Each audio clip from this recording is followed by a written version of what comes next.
No, he's not. He's had tons of stuff thrown at him. He does nothing. He's had all the Talpiot stuff. Listen to me, Adam. Yeah. He said to me on the freaking channel, "You're a liar. Talpiot doesn't exist. You don't even get Zohar's this pearl right." He reeled it off, and I crushed that little son of a bitch. Don't give me this crap he doesn't know. He knows. He said, "I looked at it. You're a liar." He said Talpiot doesn't exist. Fuck them all. Fuck them. He said Talpiot doesn't exist. Fuck off. I'm sick of you. I'm sick of all of you fucking flakes. You flakes. Fuck off.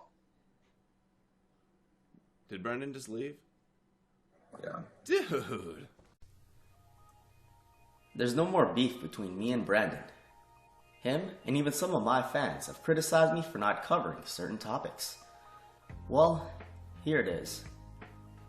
Superior intelligence agencies are able to infiltrate other intelligence agencies. Just like how the Mossad has infiltrated the CIA, the KGB has infiltrated the Mossad.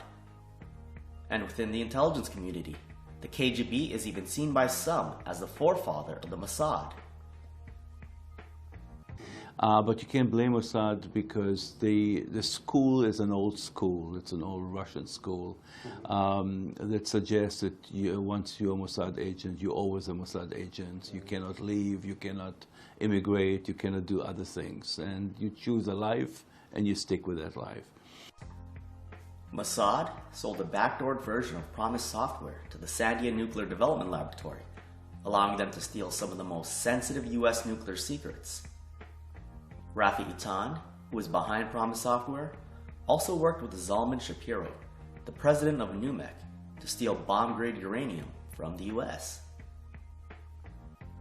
Israeli Prime Minister Bibi Netanyahu was also involved in smuggling US nuclear technology to Israel.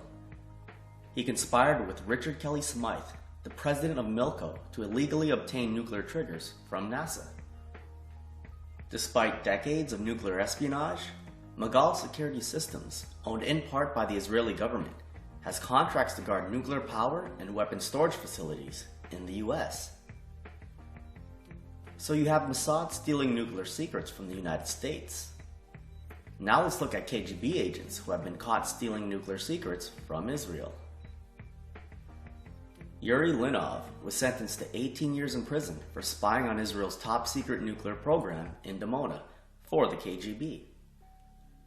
Professor Kurt Seat, a nuclear physicist at the Technion Institute of Technology, was another KGB agent caught spying on Israel. He was sentenced to 5 years in prison for passing secret material to the Soviets. Seat's case shows that some of the Israelis working in co-production projects with the US are actually KGB agents. A 1996 Defense Investigative Service report noted that Israel has great success stealing technology by exploiting the numerous co-production projects that it has with the Pentagon. It says, placing Israeli nationals in key industries is a technique utilized with great success. Back in 2018, the House and Senate passed a bill mandating that NASA work closely with the Israel Space Agency, despite the fact that Israel has gotten caught stealing nuclear technology from NASA. Professor Sandra Troyan sued Caltech University for trying to ruin her career after she told the FBI that an Israeli scientist passed NASA rocket secrets to his government. In March 2010, Troyan hired Amir Ghat, who earned his PhD in aerospace engineering from Technion. 2 months later, a virus attacked Troyan's computer network at Caltech, causing hundreds of project files to be uploaded in rapid succession to an unknown IP address outside of Caltech. Troyan traced the virus that caused the network problems to Amir's computer. Caltech, which didn't want to jeopardize the $8 billion contract they had with NASA, dismissed Troyan's concerns, and Amir went back to Technion. In 1991, Jimmy, whose real name is Samuel Maktai, confessed to spying on Israel for the KGB and was sentenced to 7 years in prison.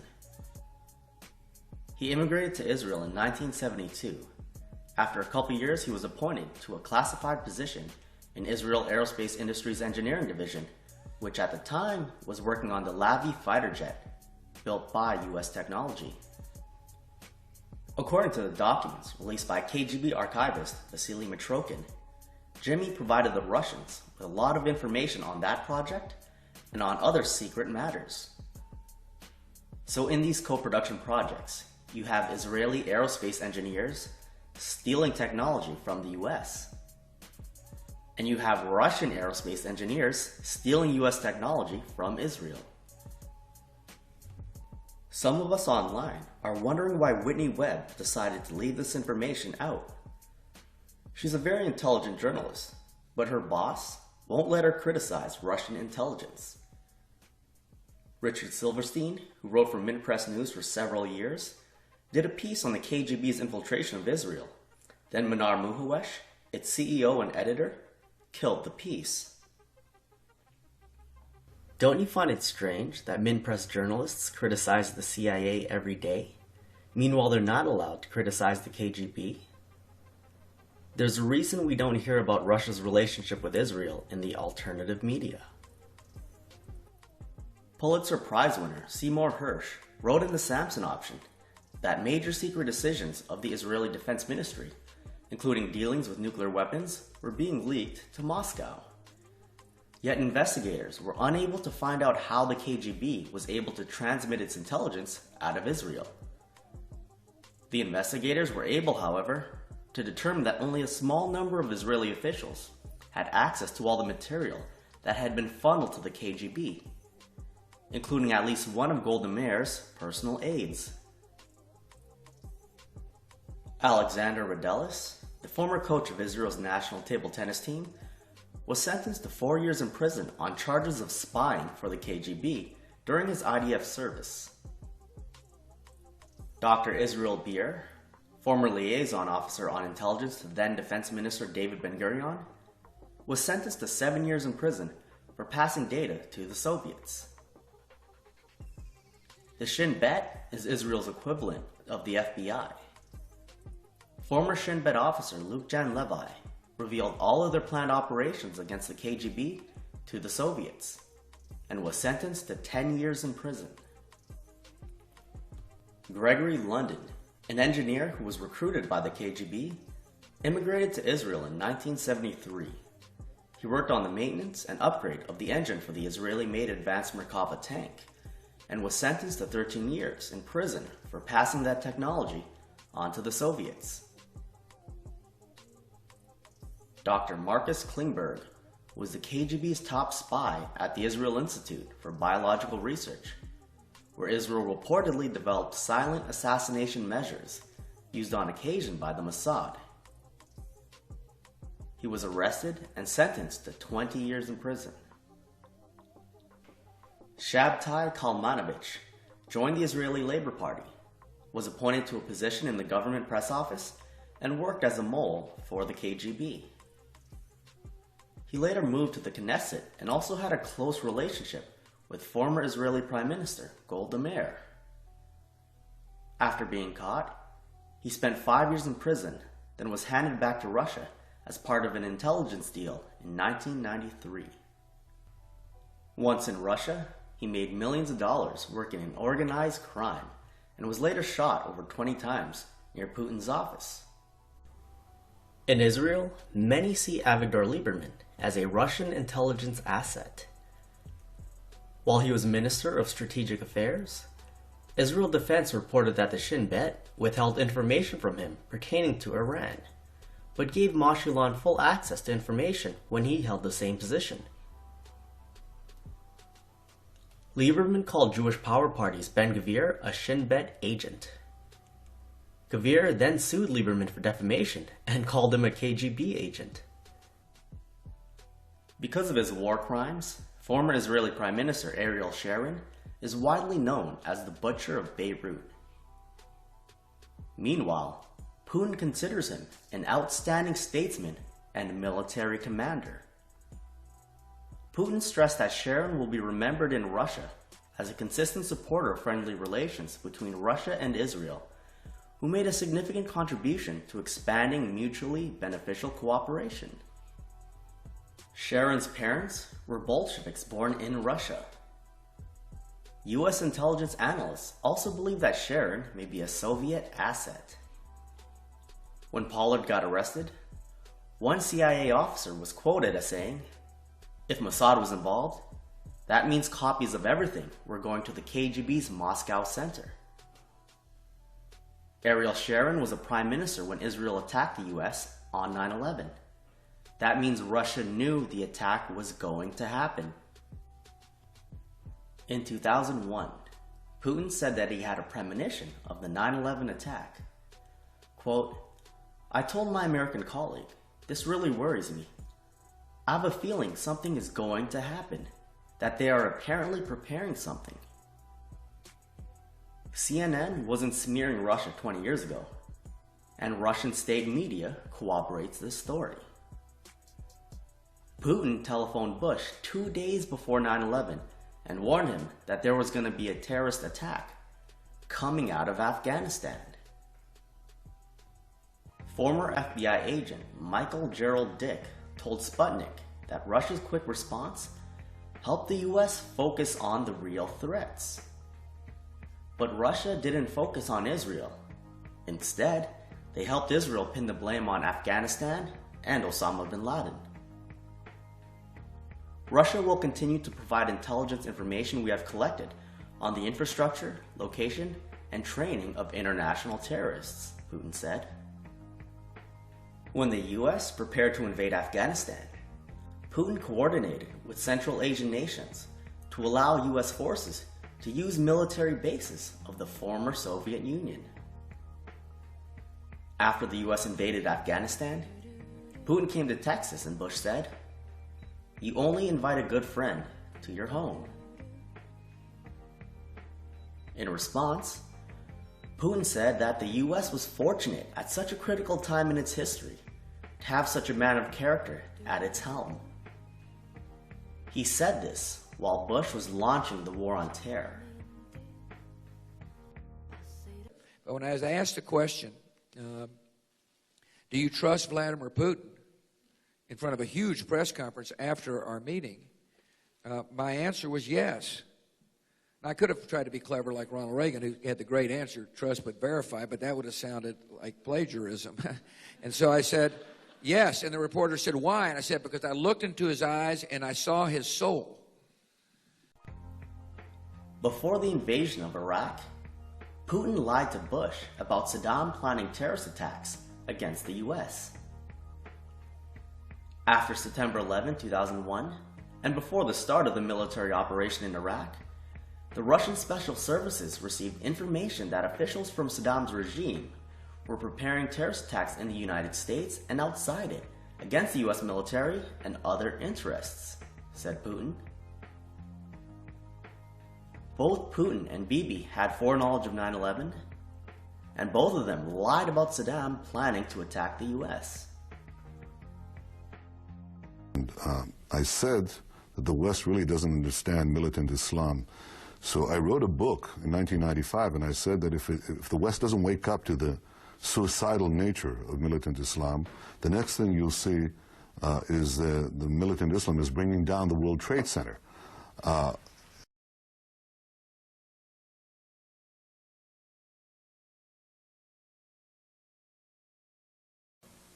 Here, it's Saddam's whim. He decides, he pushes the button. Right.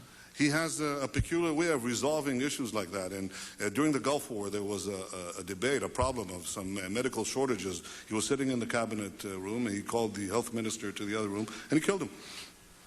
Well, I think he can press the button. He can press the trigger.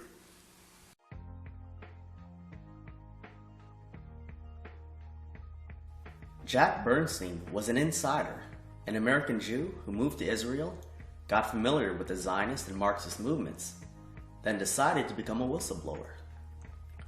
In his book titled The Life of an American Jew in Racist Marxist Israel, he covers Israeli false flag terrorism against America, including the Lavon affair and the attack on the USS Liberty.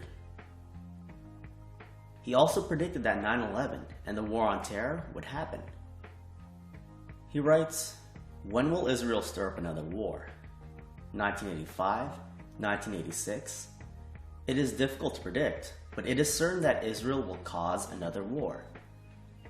unless the American people learn the truth about Zionist Marxist Israel and act to stop the politicians in Washington from bowing to the American Zionists and stop using American taxpayers' money to finance Israel's war machine. Will you someday be mourning the loss of your son or brother because of Zionist treachery?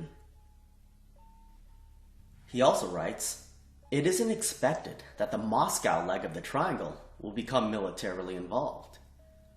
Moscow will merely sit back and let the US weaken itself in helping Israel fight the Arabs."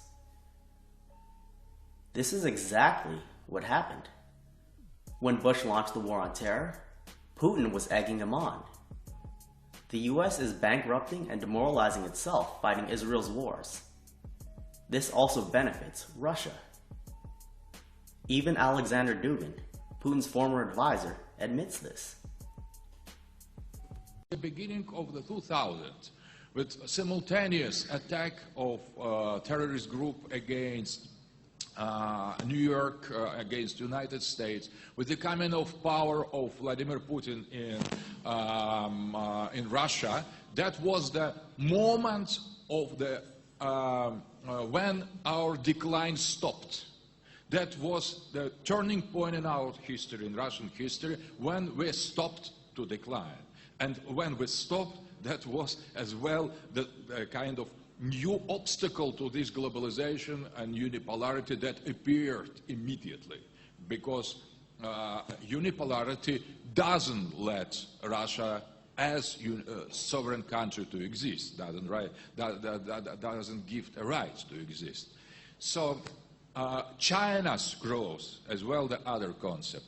And little by little, there began a kind of talk about the end of unipolar movement. So that began the transitions time.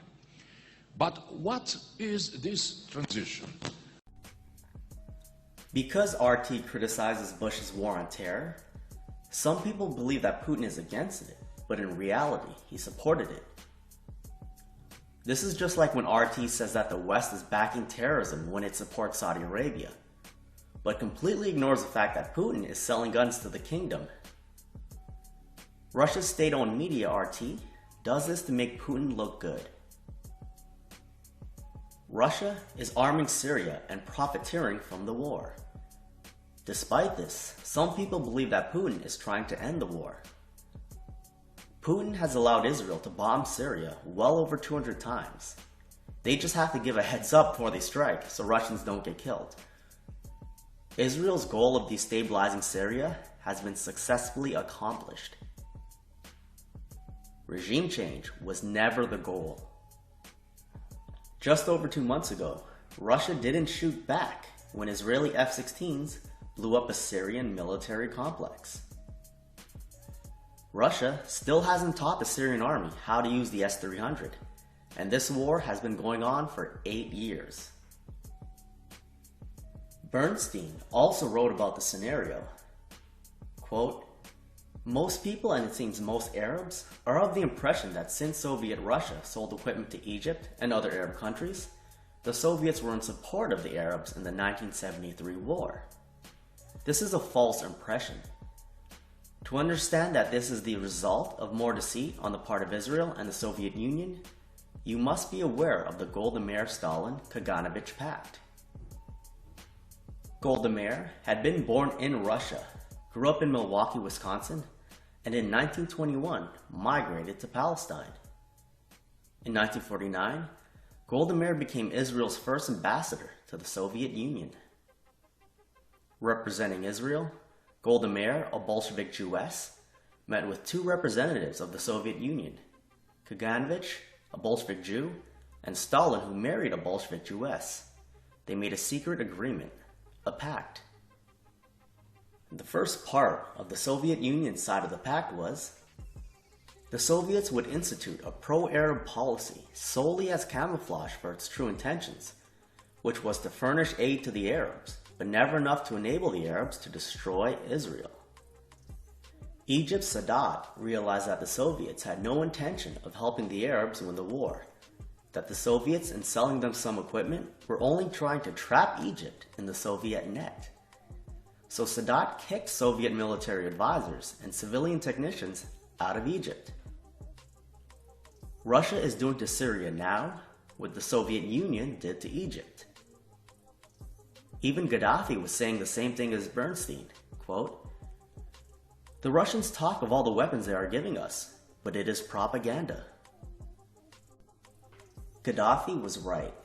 The Soviet Union's highest-ranking intelligence official who defected to the West, General Pacepa, wrote in his book titled Disinformation that the anti-Israel narrative was put out by the KGB to increase anti-American sentiment in the Muslim world and draw those countries into the Soviet net.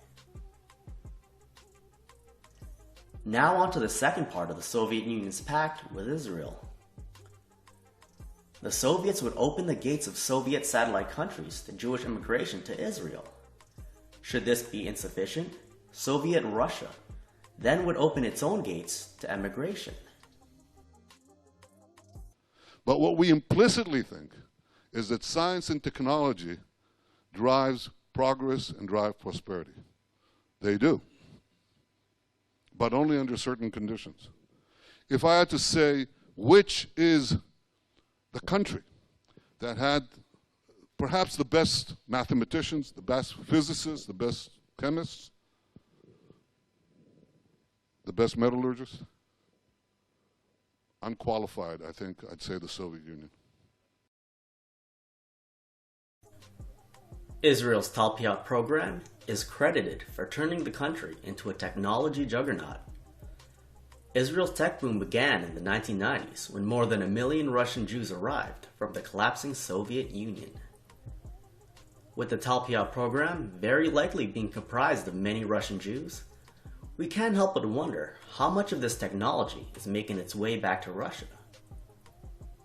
Former KGB General Oleg Kalugin said, "I remember that at the time I was head of the Leningrad KGB, and just for my district, 200 of the emigrants to Israel were our agents." And Putin, who was also KGB, said, "We consider those who left Russia and the former Soviet republics to take up permanent residence in Israel as our compatriots. Gee, I wonder why." We must not forget that there is a long history of Jews spying for the KGB. Now listen closely to this next part. You know, you want a country that had great scientists, great mathematicians, great physicists, great metallurgists. The Soviet Union didn't do anything.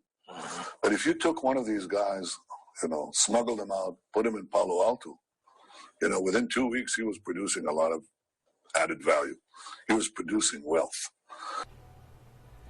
Basically, Bibi was talking about smuggling Jews out of the Soviet Union, then putting them in California to steal technology, similarly to what Amir Gott and Kurt Seat did. But Bibi didn't say he was putting Israelis in California. He specifically said Soviets. Is Bibi a Soviet asset? Him and Putin seem to have a lot in common. Think of everything Bibi has done to the US the last couple of decades, and know that Putin wants him to be re-elected. And at the end of this meeting, I think we really came to a lot of good conclusions. A really good conclusion for Israel, something very strong. He's a believer in Israel. He's a fan of Bibi, and really helping him a lot, and will help him a lot, which is good for all of us. To understand the technology transfers between Israel and the Soviets, look no further than Robert Maxwell, Israel's most famous Mossad agent. He worked with the Bulgarian Secret Service on a project called NEVA. NEVA was designed to be the single largest program for mass-scale theft of Western technology. Maxwell sold backdoored software all throughout the West. Bulgarian Secret Service would re-engineer the technology or build it from stolen blueprints, then sell it to other Soviet states. This benefited Bulgaria's economy, similarly to how stolen technology has transformed Israel's economy. Now, onto the third part of the Soviet Union's pact with Israel. The Soviets would absolutely guarantee the security of Israel. Fast forward to today. Russia's Deputy Foreign Minister, Sergei Ryabkov, actually denied an Iran alliance in Syria and said, "We in no way underestimate the importance of measures that would ensure very strong security of the State of Israel. This is one of the top priorities of Russia." In February, Bibi said that Putin wants to get Iran out of Syria. And just 3 months ago, Russia, US, and Israel reached an understanding that Iranian forces have to leave Syria. At a meeting with Ariel Sharon in 2003, Putin said that Israel strives for peace, and that the Jewish people have suffered a great deal over the last decades. At a joint press conference with Israeli President Moshe Katsav in 2001, Putin said, "First of all, I would like to say that the way the Israeli government and the whole society in Israel deal with terror is a good example of how policy in this sphere should be designed. And I think that policy has grown out of decades of suffering endured by the Israeli people. Israel has been illegally occupying and colonizing Palestine for decades, and Putin is saying that it's the Israelis who are the ones that are suffering from terror. If Kamala Harris or Ted Cruz said this, you would call them a Zionist. Why isn't Putin held to the same standard?" He also said, "Russia believes that Israel is an element of stability in the Middle East, and hence in the whole world." So Putin's been putting out delusional Zionist propaganda since 2001. Putin has always supported Israel, and Bibi has always supported Russia. In a Victory Day letter to Putin, Bibi said, "It is hard to imagine what the world would look like today had it not been for the Russian people's incredible sacrifice. Today, millions across the globe gathered to salute those brave men and women who fought to free the world of Nazi tyranny." Bibi owes his life to Russia. He also made mention of the hundreds of thousands of Jewish men and women who fought in the ranks of the Soviet army, and said that veterans living in Israel would march to commemorate Victory Day. Bibi shares the same view as Israel's founding Prime Minister, David Ben-Gurion. On the 33rd anniversary of the Bolshevik Revolution, Ben-Gurion wrote to Stalin, "On behalf of the State of Israel, and on my own behalf, our best wishes to you personally and to the Soviet government and all its peoples. Our people, building its historic homeland, remember well the part played by the Soviet Union in defeating the Nazi enemy, as well as its contribution towards the establishment of the State of Israel. We send to the peoples of the USSR our sincere wishes for economic and cultural prosperity, happiness, and permanent peace." Because the US mainstream media criticizes Russia's illegal annexation of Crimea, some in the alt media will put out the myth that Jews hate Russia. Israel isn't sanctioning Russia after it annexed Crimea. Instead, Israel remained neutral, and trade between the two countries went up by 25%. In 1950, Golda Meir declared Israel neutral in the Cold War between the US and the Soviet Union. WikiLeaks released an email exchange between employees of Stratfor Intelligence, which revealed that Israel and Russia contracted a deal in 2008 where Israel provided Russia with codes for UAVs it sold to Georgia, in exchange for Iranian aerial defense system codes. According to the document, the Georgians had at one point realized that their UAVs were compromised. Fast forward to today. Tehran suspects that Russia has given Israel codes from the S-300 aerial defense systems. According to Qatari news agency Al Jazeera, the Israeli F-35 flew unhindered over virtually the entire western part of Iran. Iran's aerial defense system, including the anti-air missile system supplied by Russia, were unable to follow the Israeli aircraft's movement into and out of the country's airspace. This deal happened in 2008 when Putin was president, then prime minister. The Israeli Prime Minister at the time was Ehud Olmert, whose parents were Bolsheviks from Russia. Not only is Putin trading intelligence with Israel now, but before the Soviet Union collapsed, he was the one negotiating with Israel to get Marcus Klingberg released. Jonathan Pollard spied on the US for Israel, then was sentenced to life in prison because Israel traded that intelligence to the Soviet Union. Kalmanovich was involved in passing that intelligence to the Soviet Union. He was sent to prison in 1988, and in 1993, after the Soviet Union was collapsed, he was handed back to Russia as part of an intelligence deal. So the KGB still exists, it's just been rebranded as the FSB. Putin was a KGB agent for 16 years, then entered politics in 1991, just as the Soviet Union was collapsing. Is that those people who were in intelligence agencies, they knew that communism was coming to an end, and so they were preparing themselves for a bright new future of capitalism and personal enrichment. And of course, they had the networks. So, do you honestly believe that he woke up one morning at 39 years old and decided to enter politics because he was a nationalist? The KGB knew the Soviet Union was going to collapse and put Putin into politics, similarly to what they did with Kalmanovich in Israel. When Putin first became president of Russia, that was the KGB taking back the country from the oligarchs and regaining their foothold. Because Putin went after some of the Jewish oligarchs, the alt media will try to paint him as someone who's against Jews, when in fact Putin's own words contradict them. After meeting with Belarusian President Alexander Lukashenko in 2007, Putin said to Boris Nemtsov, "Can you imagine the idiot? He kept telling me my government is full of Jews, and that I should get rid of them.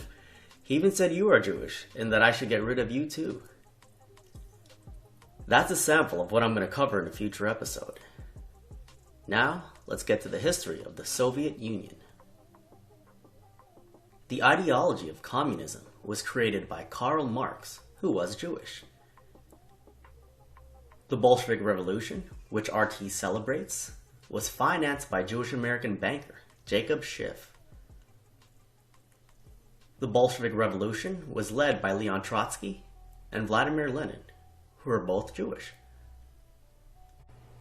Putin, who was former Communist Party until the Soviet Union collapsed, admitted that the first Soviet government was 80 to 85% Jewish. Решение о национализации этой библиотеки было принято советским правительством, первым советским правительством, и членами его являлись примерно на 80-85% евреи.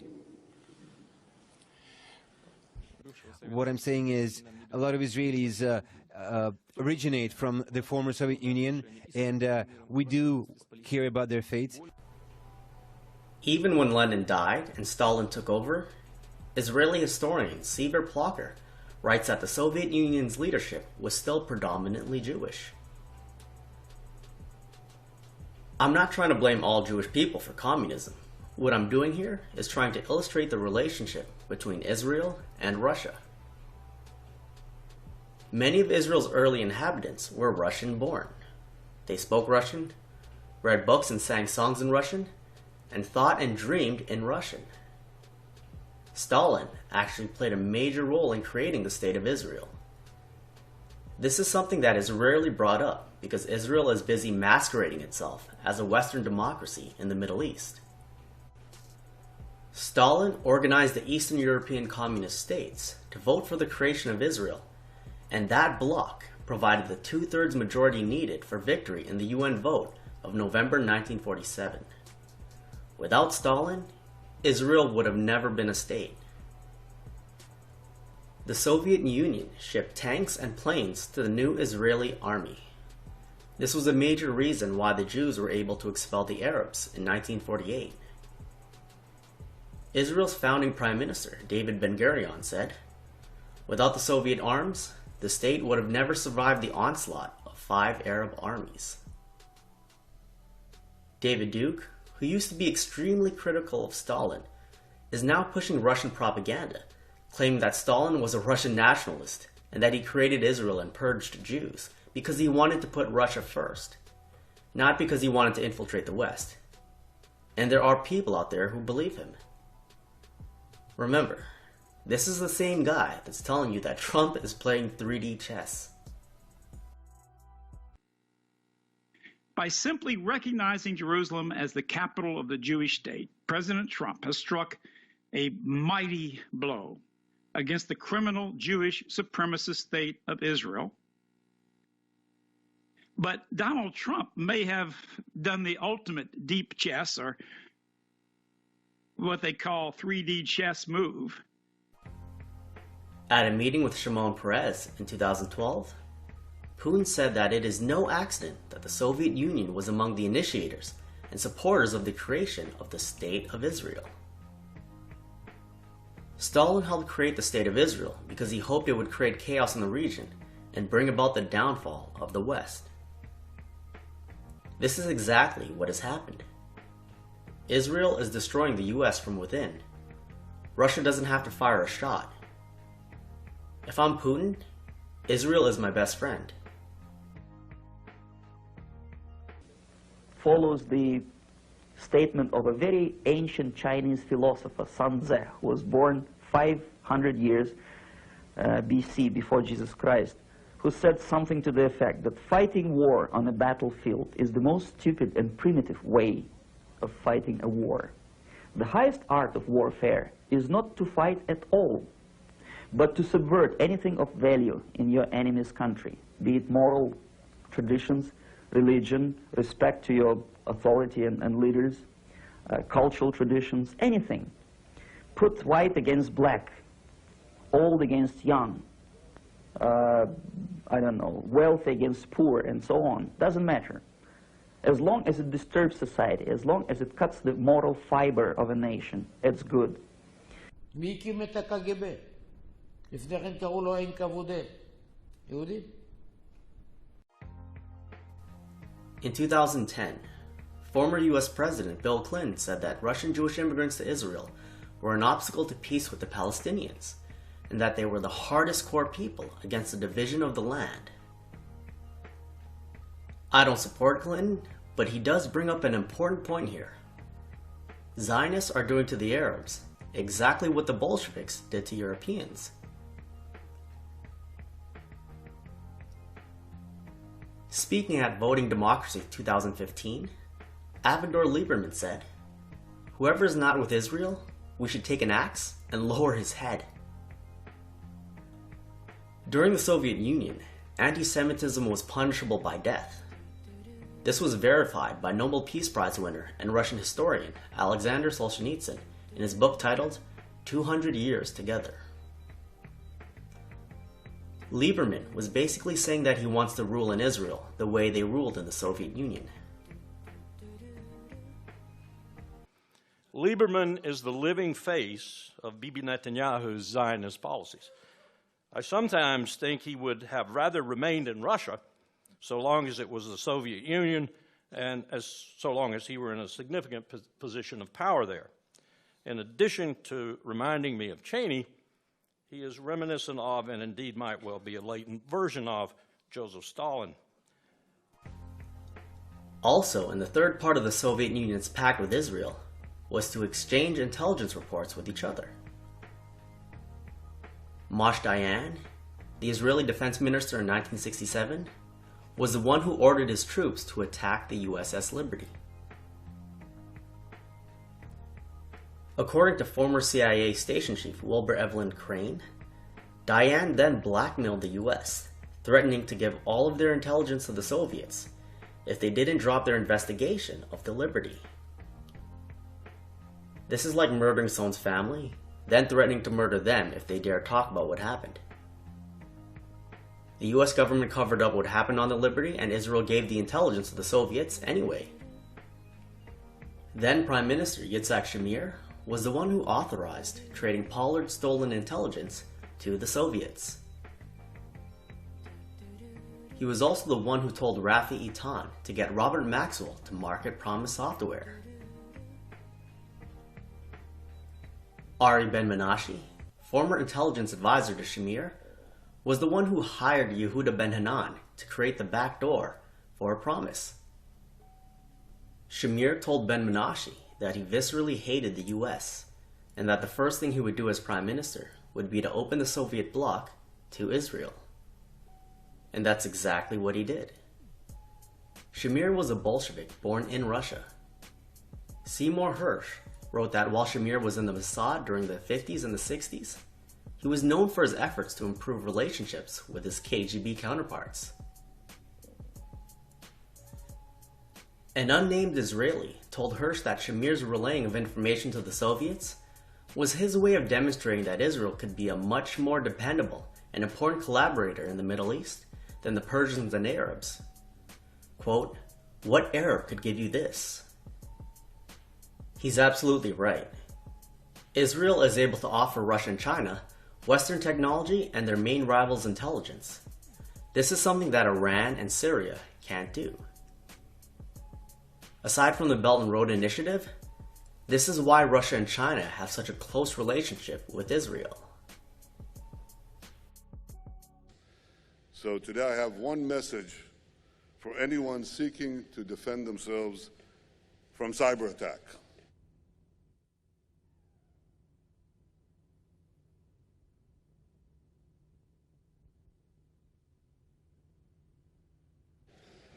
What happened?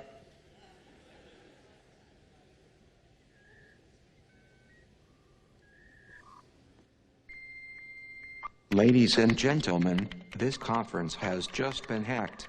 Ironic, isn't it? A conference dedicated to cybersecurity being hacked. We are based in a country not far from Israel. That's all you need to know for now. The bank accounts of everyone sitting in this hall have just been frozen.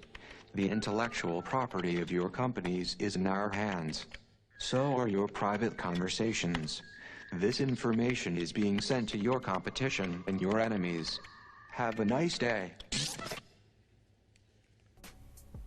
Bibi wrote in 1995 that militant Islam is going to bring down the World Trade Centers, but it was actually him that did it. And now he's saying that another country is stealing your intellectual property and sending it to your competition when it's actually his country that's doing it. Particularly in technology, there seems to be a huge growth in Israel. The amount of technology that is developed in your country, and yet it's a tiny little country, and you sell it to, you work with countries, massive countries like India and so forth. That's obviously part of your plan, right? It's very much my plan. It says... The reason why the F-22 was never exported was because of the Obey Amendment to the 1998 Department of Defense Appropriations Act. Congressman Dave Obey said that the stealth technology on the F-22 would end up in the hands of Russia or China if it was sold to allies, especially Israel. In 2018, the US blocked a deal between Israel and Croatia for the sale of 12 US-made F-16 fighter jets, refurbished and upgraded by Israel. The US was also competing for the Croatia tender. Then Israel said to Croatia, "Buy our US-made F-16s instead." US officials were absolutely right when they said Israel was trying to profit off the back of the US. Bibi raised the issue with Secretary of State Mike Pompeo, who told Bibi he wasn't against the deal, and it was then Secretary of Defense James Mattis who blocked it. Israel is not supposed to sell US-made jets to a third party without US approval, and they do it anyway. In 1993, before he flipped, CIA Director James Woolsey said that Israel has been selling advanced military technology to China for more than a decade. There is a growing concern among American intelligence experts that China is using Israel to obtain Western technology. Also in 1993, a Senate report claimed that Israel is exporting to China military technology, which was developed by the US and specifically forbidden from being exported to China. officials accompanying Israeli Prime Minister Yitzhak Rabin on a visit to China confirmed that Israel had done deals but would not elaborate. Those sold by Israel are said by specialists to include technology for the Python, the Israeli version of the US Sparrow air-to-air missile, and technology for the Arrow anti-missile, a joint US-Israel project. China and Israel have had formal ties since January 1992, but secret military deals go back much further. Morton Miller is a retired State Department intelligence analyst who formerly tracked sales to Beijing of other Israeli weapons, some of which also have involved illegal Israeli export of other sophisticated US defense technology to China. He told journalists that the close defense relationship between Israel and China dates back to the mid-1980s and involves the transfer of $5 billion worth of US-made computers, high-tech electronics, and advanced manufacturing equipment used to create long-range missiles, nuclear weapons, and other weapons of mass destruction. In 1994, US government officials said that Israel gave the Lavi fighter jet plans to China, which they used to build the J-10. Don't forget, the KGB also stole this technology from Israel Aerospace Industries. In 2013, Israel once again sold advanced military technology to China, and Meir Shalit, the Israeli Defense Ministry's head of defense export control, resigned amid US pressure. So the tech transfers are clearly still going on. In 2017, Bibi met with Xi Jinping and said that Israel and China are a marriage made in heaven. And both countries are pushing forward on trade and technology. That is an agent of Vladimir Putin. He has more or less forged most of the 1 million Russian emigres since 1991 into a formidable political force, forming the political party that has more than once played kingmaker in the Israeli political scene. What a strategic coup for Vladimir, the master chess player in the world today, in my estimation, while everyone else plays a really lousy game of checkers. It would be quite a coup for him. In 2010, a WikiLeaks cable revealing comments from Israeli delegate Yuval Fuchs stating that Russia sees Lieberman as one of their own and acted as if they already knew him. And Putin said that it's gratifying to see people like Lieberman appointed to such high posts in Israel. Stalin hoped that Israel, with strong socialist leadership, would become a quasi-satellite of the Soviet Union. David Ben-Gurion, who would go on to become Israel's first prime minister, publicly said in 1923, "I am a Bolshevik." And Bernstein wrote, "I want to point out, even emphasize, that it is some of that same bunch of Ashkenazi, communist socialist Jews, Bolshevik Jews, who migrated to Israel, gained control of the Zionist movement, and have dominated the government of Israel since its beginning in 1948. And on one thing there is no dispute. The Mitrokin documents show that from day one, the state of Israel has been a top target for the Soviets." KGB defector Anatoly Golitsyn wrote in 1984 that secret coordination between the Soviet Union and China is practiced on the basis of long-range policy. And one of the KGB's goals is to acquire advanced technology from the West and to shift the balance of power in communist favor. Israel is the back door for Russia and China to steal Western technology.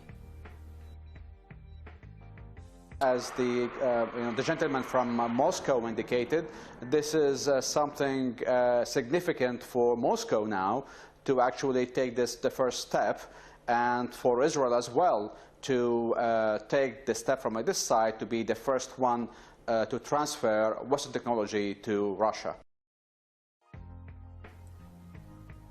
For many years, the joke was that Israel had become the 51st state of the US. Instead, we have become just another Soviet republic. It's quite a twist in the story.